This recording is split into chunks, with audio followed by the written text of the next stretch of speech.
He needs us. The Other has come for the Chosen One, and soon the veil will break. The suffering cannot continue.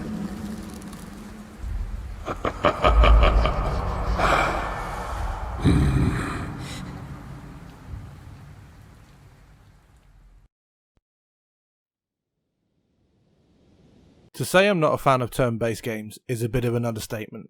In fact, if I'm brutally honest, I despise them. And yet, once again, I find myself openly saying yes to review them. I must be mad.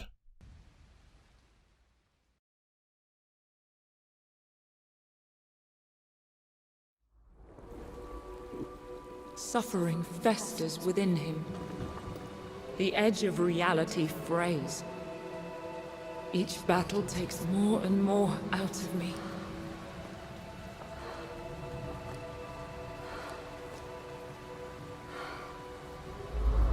The Other could shred the veil and devour our world.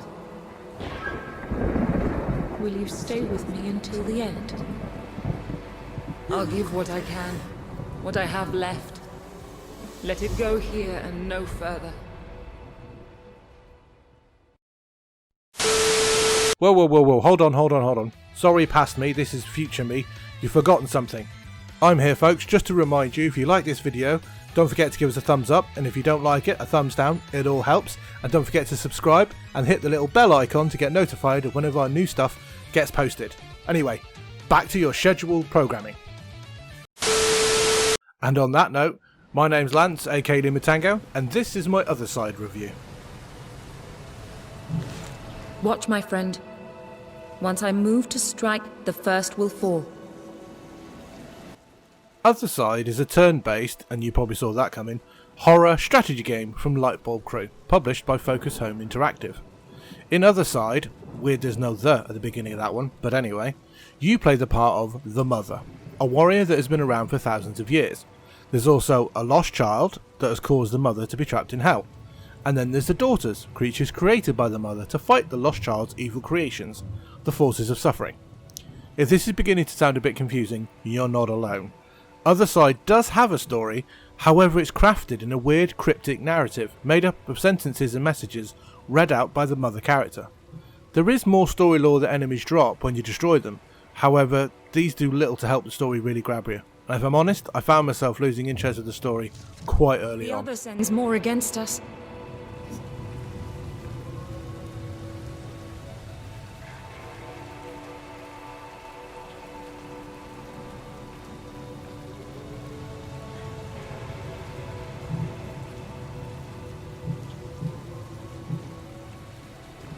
The game supposedly takes place in the city. A city that has placed itself into a lockdown, I know that feeling, fearing the forces of suffering. At least that's my guess. Again, the game is pretty shy on story details.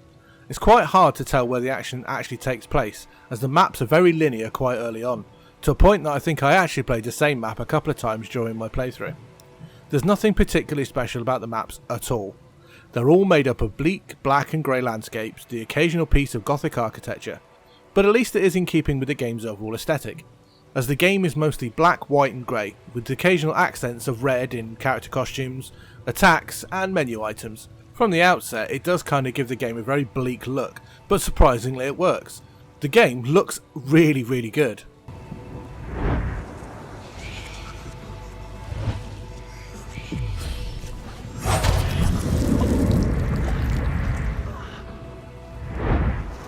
The game plays out with you taking charge of the daughters.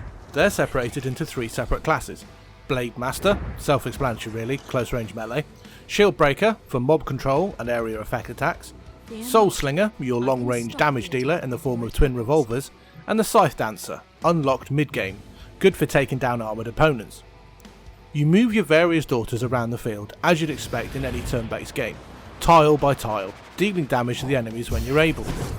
They've added an interesting mechanic to make movement and combat a little more interesting. It's a dynamic timeline system.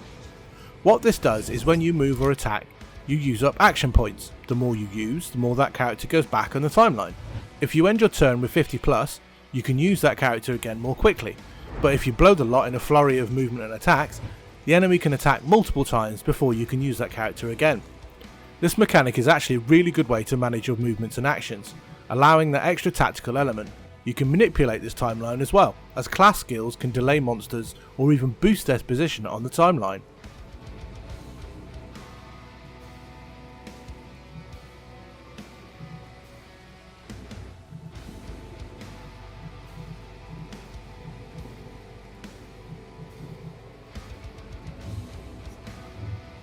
Gift gives me such strength. The daughters can level up as you use them, and every 5 levels or so you can assign new skills to them. Additional to this, you can also pick up memories or mods. These can augment their skills, buffing various skills. I think the idea is to mix up your roster of daughters, using their skills to synergy. However, I never actually managed this due to the game's difficulty spikes that really do come out of nowhere. I'll be honest with you, this game is hard. Couple it with the fact your daughters don't heal between rounds, and you've got a recipe for some serious frustration. You can sacrifice daughters to heal your other daughters, but frankly even this mechanic became useless against relentless OP enemies. The only respite from this is in the form of Recollections. This means when all your daughters die or you get wiped by a boss or enemy, the campaign can be restarted. You can also do this at any point during your playthrough. And if you completed certain checkpoints, like for example dealing a certain amount of damage or killing a certain number of enemies, you get remembrances. These are perks that increase XP, or can even allow you to skip whole chapters you've played before. This can be really handy later in the game. Now assuming you play smart, missions will become slogs that last from 30 to 45 minutes that you'd probably want to avoid entirely. I'll be honest with you, in the end, regardless of certain mission types, your characters will probably be dead. If not, they'll be beaten up so badly that you'll need to level up more daughters just so they can be sacrificed to heal the others. And this leads me neatly on to my conclusion.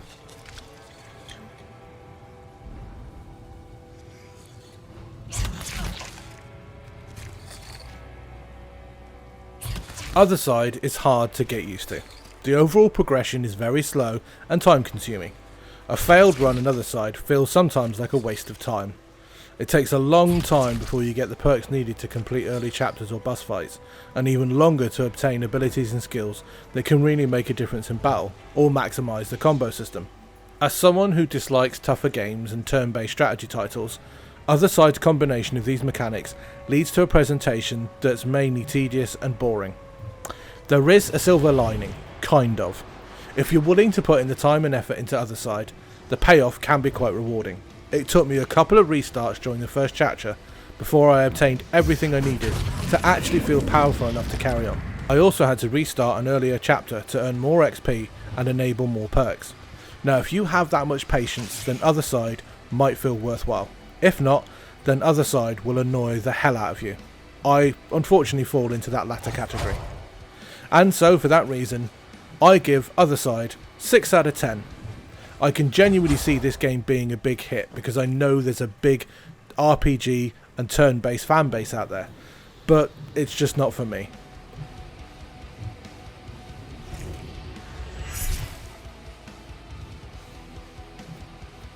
Thank you so much for watching, folks. That's all for now. Don't forget, folks, we are available on a variety of different social medias. You'll see them all popping up along the bottom there. Go ahead, check us out. And again, like I said at the beginning of this video from when I was rudely interrupted myself, if you like this video, give me a like or a dislike, all helps. Hit the subscribe, hit the bell, you know the drill. Catch you in the next one. Ciao for now.